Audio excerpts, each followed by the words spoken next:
All right, today we're talking about 5 things that you need to know if you're going to be buying a home that is on a septic. First of all, I want to preface this by saying this is for Washington State, which is the state that we live and represent buyers in, and it's also unique to our local area. So septic rules, laws, they could vary between county to county and state to state. So you want to make sure you know what is specific to the rules and regulations in your state. As an agent, of course, you need to know that. If you're a buyer, you need to rely on your agent for that information. Some people are scared of buying a home that's on a septic, and there's really nothing to be afraid of. You just need to really have your eyes open, understand what this process looks like, and know kind of what to expect. The first thing I want to share with you, number one, a septic inspection and a home inspection are 2 very different inspections, and they have 2 different inspectors, okay? So the septic inspection, that's going to be done by the seller. It's going to be paid for by the seller as well. The home inspection, which is like a structural inspection on the house, is going to be done by the buyer. It's going to be the cost of the buyer as well. So typically a home inspection is like $400 to $600. Usually a septic inspection is like $400 to $600, but that's who's going to pay for each of them. And they're 2 different contingencies in a real estate contract. Number 2, the seller, again, pays for the septic inspection and the pumping in a contract. Now, in Washington State and Snohomish County, specifically where we're talking about, they are required to do this within 12 months of selling the home. So by the time the home actually closes, this whole septic cleaning and inspection needs to have been done within 12 months of that close date. So that just ensures that the buyer is purchasing a property with a working septic system. They're not going to have any issues. And the city or the county has also that record that it's been done.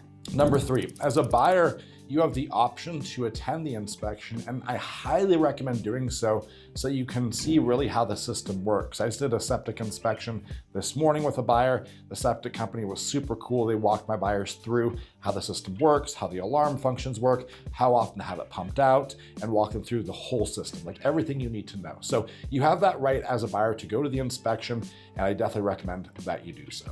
Number 4, so a completed septic installation file is what's called an as-built. So this as-built is going to be on file with the health department.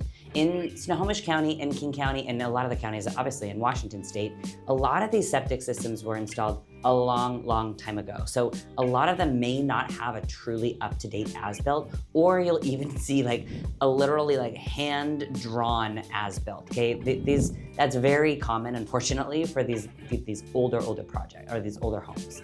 The general layout of the system is what you're looking for. You want to kind of know where the tanks are, where the drain field is. That's going to be the important thing. So most importantly, especially for people buying larger properties, acreage properties, if you're buying a property with the intent of putting a shop on it or putting an ADU or maybe even subdividing someday, really important that you know exactly where the drain field and the tanks are. So by reviewing that as-built, that's what you want to review in that septic contingency in the contract as a buyer. Yeah, you don't even want to put a shed on a drain. Correct. Right? You want to make sure you know where it's at, and that has to stay undisturbed. Exactly. It can be like grass, things like that, but you can't put structures on top of it. The last one we've got for you, and this is really important, is always make sure the size of the septic system has actually been designed to match the size of the bedrooms in the house.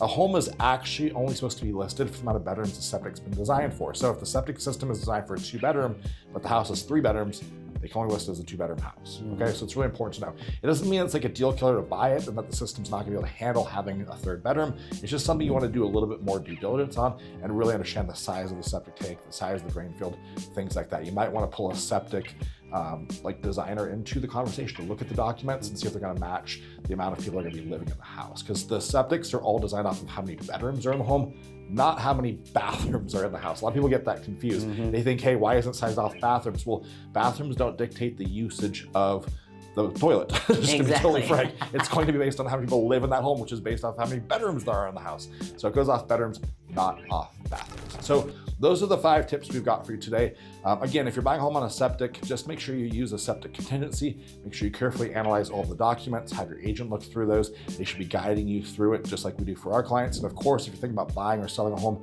in Snohomish County, we're there to help you with that. You can find out more about us at www.meetthenovaks.com.